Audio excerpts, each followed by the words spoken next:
Assalamualaikum warahmatullahi wabarakatuh. Alhamdulillahi rabbil alamin. Wassalatu wassalamu ala asrafil anbiya'i wal mursalin Sayyidina wa maulana Muhammadin wa ala alihi wa sahbihi ajma'in. Nashhadu an la ilaha illallah wahdahu la syarika lah wa nashhadu anna Muhammadan abduhu wa rasuluhu la nabiyya ba'd. Amma ba'du, faqad qala Allah ta'ala fi kitabil karim ba'da a'udzu billahi minasy syaithanir rajim. Bismillahirrahmanirrahim. Ya ayyuhallazina amanu qu anfusakum wa ahlikum nara. Wa qala Nabi sallallahu alaihi wasallam, iza azummat ummatid dunya nuzi'at minha haibatul Islam, wa iza tarakatil amru bil ma'rufi wan nahyi 'anil munkar hurimat barakatil wahyi, wa iza tasabat ummati saqatat min ainillah.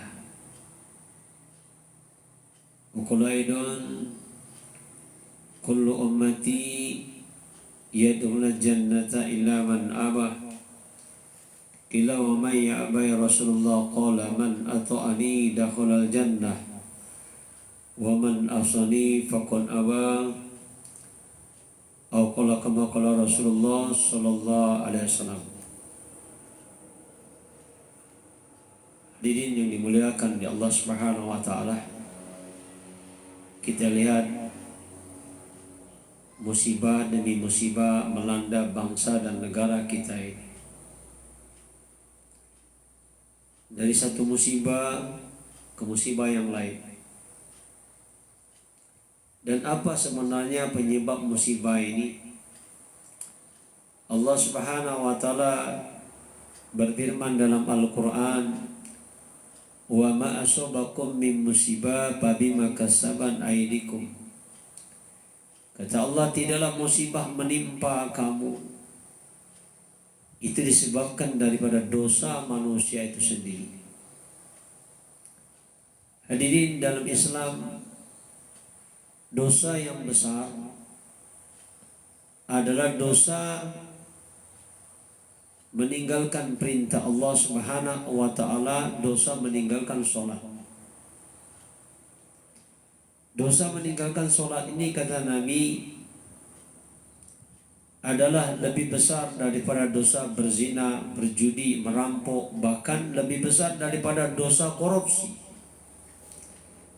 Karena Nabi katakan, satu kali meninggalkan sholat, maka sesungguhnya dia telah meruntuhkan agama. Nabi katakan, as-sholatu imaduddin. Sholat, kata Nabi, tiang agama. Faman aqamaha faqad aqamaddin.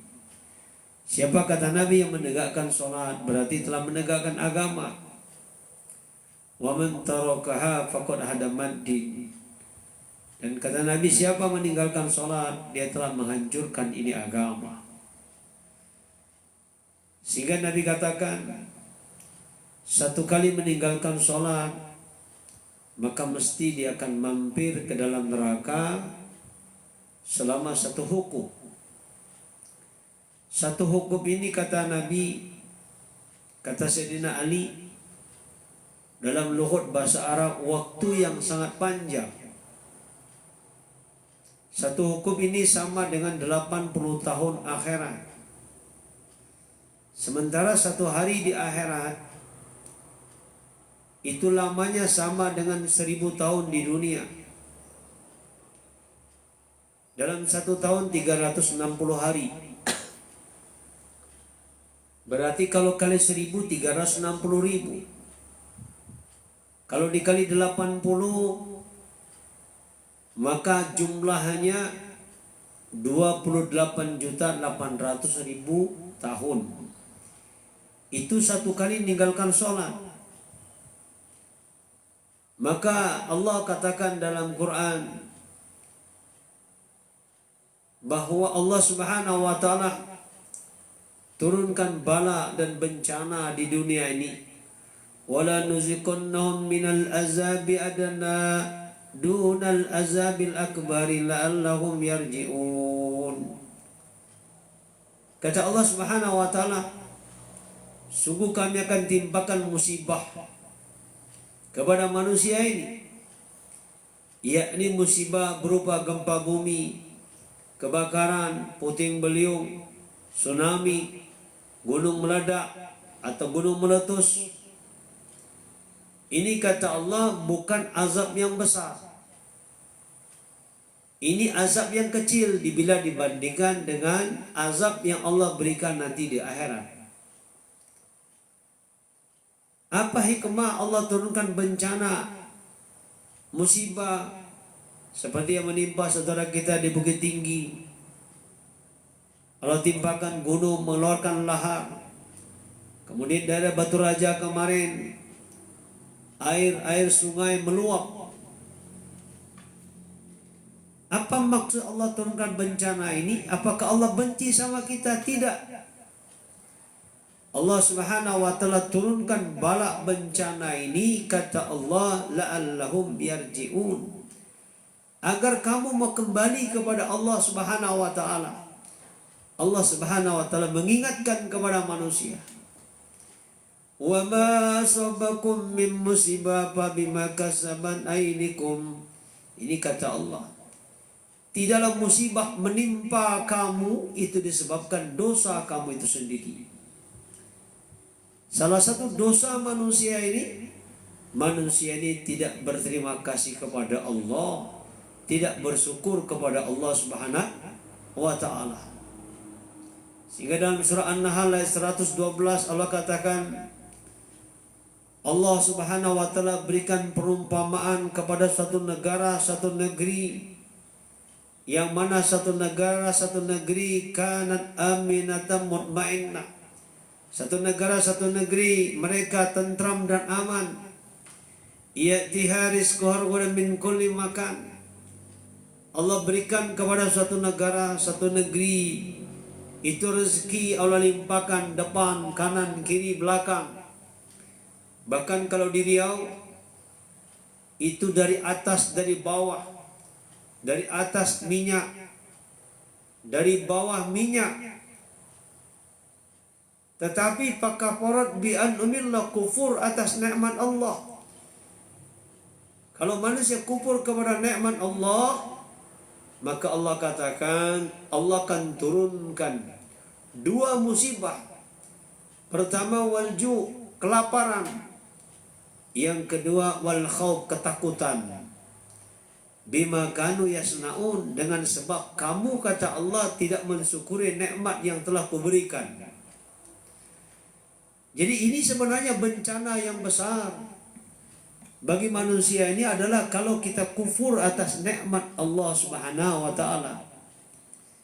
La in syakartum la azidannakum. Kata Allah, kalau kamu bersyukur atas nikmat yang aku berikan, la azidannakum, kami akan tambah nikmatnya. Wa la in kafartum inna adzabi lasadid. Tapi kalau manusia ini kufur atas nikmat yang telah diberikan oleh Allah Subhanahu wa taala, maka tunggu, kata Allah, kami akan berikan azab yang pedih. Jadi keadaan alam ini hadirin bergantung kepada amal manusia ini. Karena Allah Subhanahu wa taala tidak mungkin akan bohong dengan janjinya. Sebagaimana Allah katakan, "Lau anna ahlal qura amanu wattaqau lafatahna alaihim barakatin minas samai wal ard." Ini kata Allah Subhanahu wa taala. Kalaulah satu penduduk, satu kota, satu desa, satu negara beriman dan bertakwa kepada Allah Subhanahu wa taala, lafatahna alaihim barakatin minas samai wal ard. Kata Allah, kami akan turunkan keberkahan dari langit dan dari bumi. Kalau suatu kampung, suatu desa mereka beriman kepada Allah Subhanahu wa taala. Jadi musibah ini adalah akibat ulah tangan-tangan manusia. ulah daripada dosa manusia ini. Hari ini kita lihat standar manusia ini bersyukur kepada Allah, tengok ibadahnya. Rasulullah sampaikan, orang yang bersyukur kepada Allah ini adalah orang yang mentaati perintah Allah, menjauhi larangan Allah Subhanahu wa ta'ala. Dan kalau kita tengok, iman ini standarnya adalah kampung masjid. Tengok kampung adalah masjid. Kami waktu pulang kampung beberapa bulan yang lalu, setengah tahun yang lalu, saya pulang pakai motor dari Pagar Alam ke Pekanbaru. Itu di daerah Kelirinjau sana. Saya numpang sholat. Ternyata tidak ada orang sholat di sana. Masjid kosong. Tidak ada. Sholat zuhur, tak ada satupun yang datang. Masjid dalam keadaan kotor. Ini satu contoh. Iman di satu kampung standar barometernya adalah masjidnya. Karena kata Nabi, kalau ingin lihat orang beriman di satu kampung, tengok masjidnya. Tengok masjidnya. Kalau orang Islam, itu tengok salat Jumat dan salat Idul Fitri. Itu kalau tengok orang Islam. Tapi kalau tengok orang beriman, tengok salat subuhnya. Maka ini menjadi renungan kepada diri kita. Jadi musibah yang Allah berikan kepada diri kita ini, gempa bumi, kebakaran, gunung meletus, tsunami, puting beliung, ini musibah kecil. Musibah yang besar hadirin, kalau kita mati tidak dapat mengucapkan la ilaha illallah, inilah musibah yang besar. Musibah yang besar adalah musibah dalam kubur. Nabi katakan, satu orang yang disiksa di dalam kubur, kata Nabi, kesakitan penderitaannya ketika dia berada di dalam kubur, itu kata Nabi lebih menderita daripada sakitnya orang yang dalam keadaan sakaratul maut. Sementara orang sakaratul maut, kata Nabi, orang sakaratul maut itu sakitnya sakaratul maut seperti kambing yang dalam keadaan hidup dikuliti. Kulitnya diiris-iris dengan pisau yang tajam. Bagaimana rasa sakitnya tidak bisa dibayangkan. Kata Nabi, sakitnya mati seperti dibacok dengan pedang, 300 kali bacokan pedang, bahkan sampai 1000 kali bacokan pedang. Itu sakitnya ketika mati. Tetapi Nabi katakan, kesakitan seluruh manusia yang pernah merasakan mati semenjak hari kiamat, semenjak dunia diciptakan sampai hari kiamat, itu dikumpulkan rasa sakit mereka. Maka kata Nabi, kesakitan satu orang yang berada di dalam kubur itu lebih dahsyat, lebih menderita. Tapi hari ini kita jarang berpikir, kita ini dari mana, sekarang berada di mana. Tanya mau kemana kita ini. Kita sedang menuju satu tempat, satu titik, yakni kematian, menuju kubur. Yang berjalan dari Pekanbaru ke Palembang sedang mendekati pintu kubur. Yang dari Palembang ke Jakarta itu sedang mendekati pintu kubur. Kata Nabi, kubur adalah pasti. Kubur ini adalah pasti, kata Nabi. Sementara kerja keras banting tulang untuk mendapatkan dunia ini tidak pasti kita menjadi orang kaya. Sementara kubur adalah pasti. Sekarang kita tengok dengan diri kita. Sudahkah kita mempersiapkan bekal kita? Maka kata Nabi, penderitaan satu orang dalam kubur, kata Nabi, itu lebih menderita daripada penderitaan seluruh manusia yang pernah merasakan sakitnya mati. Allahu Akbar. Kita ini tengoklah dengan diri kita ini. Coba 50 tahun yang lalu atau 100 tahun yang lalu, di manakah diri kita? Kita tidak ada di dunia ini. Kemudian coba kita tengok 100 tahun akan datang kemana kita.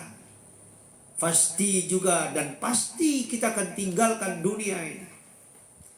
Maka betul sering saya sampaikan, dunia ini kata Nabi mimpi.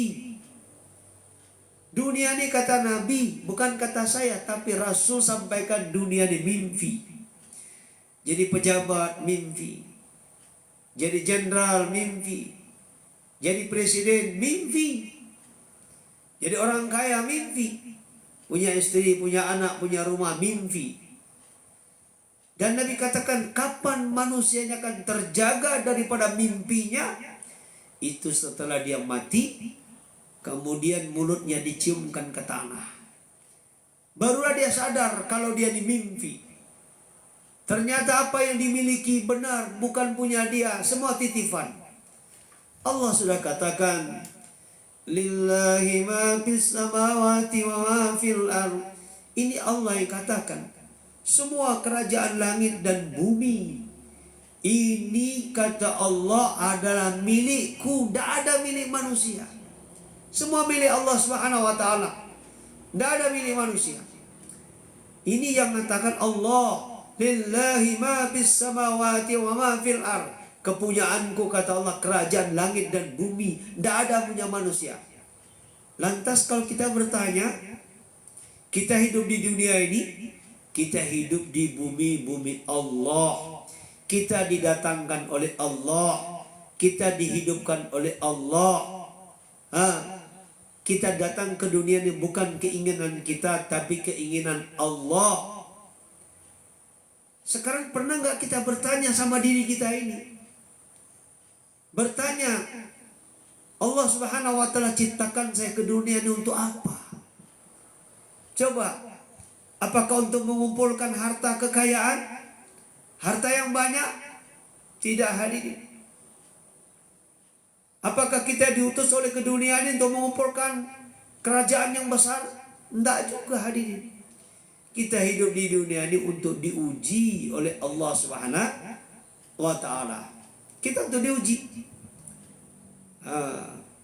Jadi kehidupan dunia ini adalah ujian. Yang kaya diuji dengan kekayaannya. Apakah dengan kekayaannya dia bertambah taat kepada Allah Subhanahu wa taala? Yang miskin diuji dengan kemiskinannya. Apakah dengan kemiskinannya ini dia tambah jauh kepada Allah Subhanahu wa taala? Jadi pejabat diuji.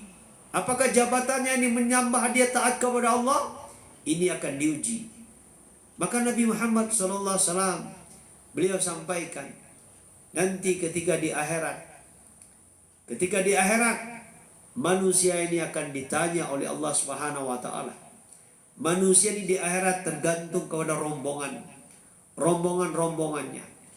Maka Allah katakan, wasiqal ladzina kafaru ila jahannam zumara. Ini kata Allah Subhanahu wa taala, kami akan giring ke dalam neraka manusia ini sesuai dengan rombongannya. Masya Allah. Kepada dinda saya, adik saya yang telah memberikan bunga, kami ucapkan wassalamualaikum warahmatullahi wabarakatuh.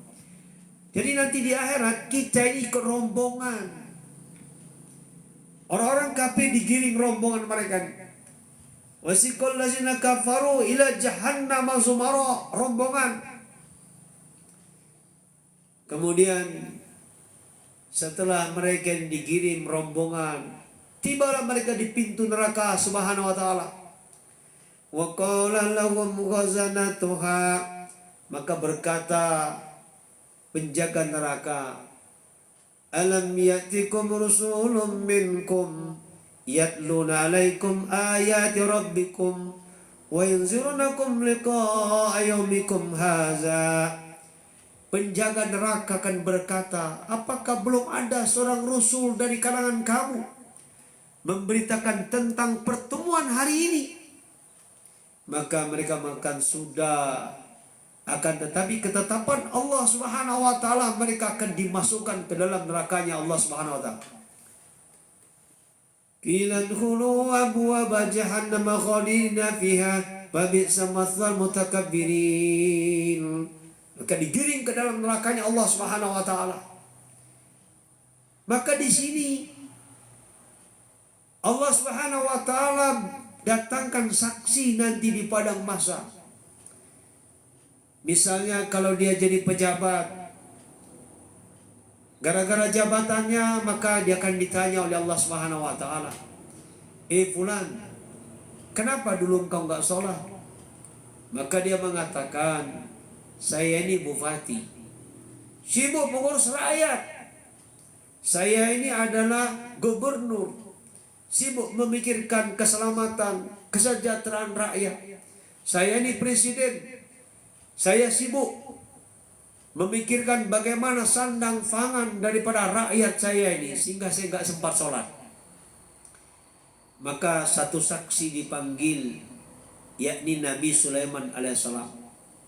Nah, ketika Nabi Sulaiman alaihissalam dipanggil, ya Sulaiman, sini, kalian kenalkan dengan ini Sulaiman alaihissalam. Dia seorang nabi, dia seorang raja. Walaupun dia seorang raja, seorang nabi, dia tetap taat kepada perintah Allah Subhanahu wa taala. Maka dipanggil malaikat. Rombongan ini adalah pejabat-pejabat RT, RW, sampai lurah, camat, bupati, gubernur,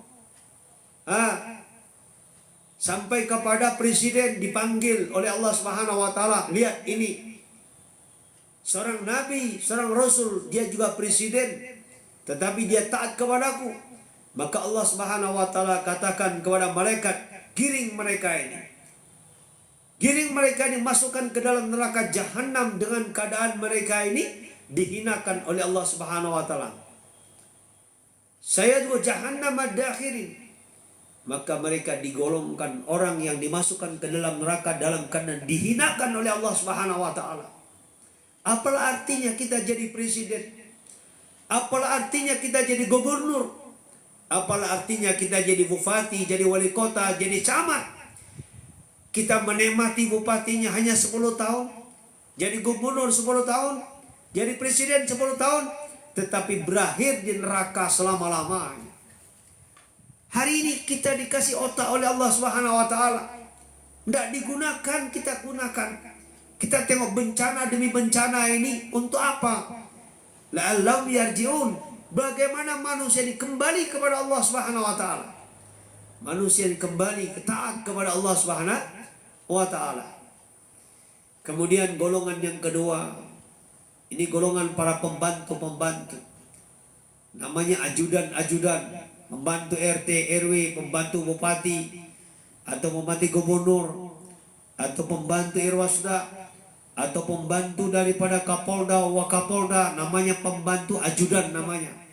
Para pembantu-pembantu ini dipanggil oleh Allah Subhanahu wa taala. Kenapa dulu kau tidak sholat? Maka dia mengatakan, ya Allah, bagaimana saya mau sholat? Ketika saya mau sholat, dipanggil oleh komandan. Maka saya tidak bisa, tidak taat kepada komandan. Kalau saya tidak taat komandan, akan dimarahi. Mungkin saja saya akan dilengserkan atau dipecat. Dipanggil lagi Pak RT, begitu juga alasannya. Dipanggil lagi pembantu daripada gubernur, ajudannya gubernur dipanggil. Kenapa dulu enggak sholat? Iya, tadinya saya mau sholat, gubernur ngajak saya pergi. Apakah gubernur lebih hebat daripada aku, kata Allah Subhanahu wa taala? Tidak ya Allah. Kenapa kau enggak sholat? Hari ini hadirin, berapa banyak para pembantu-pembantu ini mereka enggak sholat. Maka nanti di akhirat, ketika mereka mengemukakan alasan mereka, maka Allah Subhanahu wa taala panggil seorang nabi, seorang rasul, Nabi Yusuf alaihissalam. Nabi Yusuf alaihissalam ini di kerajaannya dia pernah jadi pembantu di kerajaan. Ketika dia mau diperkosa oleh Siti Zulaikha, dia tidak mau. Dia hanya takut kepada Allah Subhanahu wa taala. Walaupun dia sebagai pembantu di kerajaan, tetap dia taat kepada Allah Subhanahu wa taala. Maka saksi kedua ini setelah dipanggil oleh Allah menjadi saksi, maka tidak ada alasan Tidak ada alasan. Akhirnya Allah giring mereka ke dalam nerakanya Allah Subhanahu wa ta'ala. Kemudian orang-orang kaya, orang-orang yang punya harta yang banyak, di akhirat dipanggil oleh Allah Subhanahu wa ta'ala. Maka Allah Subhanahu wa ta'ala bertanya, kenapa kamu enggak sholat? Aku berikan kesehatan, aku berikan harta yang banyak kepadamu, tapi kamu meninggalkan perintah Allah Subhanahu wa ta'ala. Maka orang-orang kaya ini banyak alasan. Mereka mengumpulkan alasan-alasan mereka, maka dipanggil nanti di akhirat, dipanggil saksi. Siapa orang kaya di akhirat? Adalah Nabi Sulaiman alaihissalam. Tetap Nabi Sulaiman, jenderal, presiden, Nabi Sulaiman saksi. Orang kaya, Nabi Sulaiman akan menjadi saksi. Akhirnya mereka tidak ada alasan. Akhirnya mereka digiring ke nerakanya Allah Subhanahu wa ta'ala. Digiring ke nerakanya Allah Subhanahu wa ta'ala. Maka Rasulullah sallallahu alaihi wasallam sampaikan, orang yang disibukkan mencari harta, mengumpulkan harta, gara-gara harta benda dunia ini, dia tinggalkan perintah Allah Subhanahu wa ta'ala, maka Nabi katakan dia akan ikut rombongan Qarun laknatullah. Kita kenal siapa Qarun? Qarun ini adalah umat Nabi Musa alaihissalam. Qarun ini adalah orang kaya di zaman Nabi Musa alaihissalam. Awalnya Qarun ini miskin. Qarun ini tadinya tidak punya apa-apa, miskin. Kitab Taurat hafal. Dia taat kepada Allah Subhanahu wa ta'ala. Ini Qarun taat.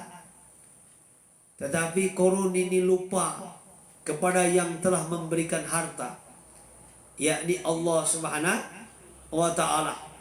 Maka ketika Nabi Musa alaihissalam minta kepada Qarun agar Qarun ini membayar zakat daripada hartanya, tetapi Qarun dia mengatakan, saya yang telah berusaha mengumpulkan, mencari harta benda ini, kalau saya sedekahkan, kalau saya zakatkan, saya akan rugi. Saya akan rugi. Maka Allah Subhanahu wa ta'ala katakan kepada Musa, ya Musa, terserah kepada engkau. Engkau mau jadikan apa ini Qarun? Akhirnya Nabi Musa alaihissalam dia mengatakan kepada bumi, wahai bumi, telanlah Qarun. Akhirnya telanlah harta benda Qarun. Telanlah Qarun dan harta bendanya. Pertama telanlah Qarun. Akhirnya Qarun ditelan oleh bumi. Maka orang-orang berbisik, jangan-jangan Nabi Musa ini kepingin hartanya, sehingga kalau nanti Qarun mati dia akan dapatkan hartanya. Mendengar berita seperti ini, apa kata Nabi Musa? Wahai bumi, telanlah Qarun dengan seluruh hartanya. Maka bumi telah menelan daripada kekayaan daripada Qarun laknatullah. Jadi ini kalau kita gara-gara harta benda dunia ini kita tinggalkan sholat, itu kita akan ikut rombongan daripada Qarun laknatullah. Ikut rombongan Qarun laknatullah. Kemudian ada orang yang sakit kanker, sakit paru-paru. Kemudian dia dibawa ke rumah sakit. Kemudian dia diopname segala macam. Biasa kalau orang sakit ini dia punya alasan tidak sholat. Tengok kalau di rumah sakit, orang kalau dia sakit yang sholat itu jarang sekali. Bahkan yang datang ke rumah sakit yang mengingatkan bahwa sholat ini penting. Kata Nabi, kalau nggak bisa berdiri duduk, nggak bisa duduk berbaring. Kalau kamu dalam keadaan berbaring, kamu nggak bisa sholat dengan isyarat. Saking pentingnya sholat, kalaupun kita sudah mati, kita mati pun disolatkan. Nah, ini kalau yang datang menjaga orang-orang yang sakit, itu jarang mengingatkan perkara sholat. Maka Allah Subhanahu wa ta'ala panggil nanti di akhirat, kenapa kau nggak sholat? Ya Allah, dulu saya sakit, saya dirawat di rumah sakit. Maka Allah Subhanahu wa ta'ala panggil saksi Nabi Ayub alaihissalam. Nabi Ayub alaihissalam ini pernah dia sakit 11 tahun, kulitnya habis, dagingnya habis, seluruh daging-dagingnya habis semua. Yang tinggal hanyalah tulang-tulangnya saja. Yang tinggal adalah hatinya saja. Maka Nabi Ayub alaihissalam sakit 11 tahun. Dia tetap taat kepada Allah Subhanahu wa ta'ala. Akhirnya manusia di padang mahsyar yang pernah merasakan sakit di dunia nggak sholat gara-gara sakitnya, nggak bisa mereka mengajukan daripada uzur mereka. Nah, inilah yang kita renungkan. Jadi musibah yang menimpa bangsa dan negara kita ini karena dosa kita, dosa yang besar yang Allah Subhanahu wa ta'ala katakan, innal ladzina yastakbiruna an ibadati sayadkhuluna jahannam madakhirin. Kata Allah Subhanahu wa ta'ala, musibah dosa yang besar adalah orang-orang yang ketika mereka dipanggil muazin, hakikatnya Allah yang memanggil, tetapi mereka angkuh dan sombong kepada Allah Subhanahu wa ta'ala, tidak mau mendatangi panggilan Allah Subhanahu wa ta'ala. Maka Allah katakan, saya duguna jahannam madakhirin, kami akan timpakan kepada mereka, kami akan masukkan mereka ke dalam neraka dalam keadaan hina, sebagaimana Allah menghinakan Fir'aun, Allah menghinakan Hubay bin Khalaf, Allah menghinakan Haman, Allah Subhanahu menghinakan Qarun laknatullah. Nah, ini hadirin yang dimuliakan Allah Subhanahu wa ta'ala. Maka untuk itu mesti kita kembali kepada Allah Subhanahu wa ta'ala. Kita tobat kepada Allah Subhanahu wa ta'ala. Kemudian kita perbaiki lagi ibadah kita. Kita makmurkan lagi masjid-masjid Allah Subhanahu wa ta'ala. Kita datangi lagi panggilan Allah Subhanahu wa ta'ala. Karena orang yang paling sombong, kata Allah, itu orang yang ketika aku panggil lewat muazin tapi dia tidak datang. Semoga Allah Subhanahu wa ta'ala memberikan taufik dan hidayah sehingga kita bisa memahami hakikat kehidupan dunia yang singkat ini, yang mana kehidupan dunia yang singkat ini menentukan nasib kita nanti di akhirat, yang ada awal tidak ada akhirnya. Subhanallah wa bihamdi, subhanakallahumma wa bihamdika, nashhadu an la ilaha illa anta, astaghfiruka. Assalamualaikum warahmatullahi wabarakatuh.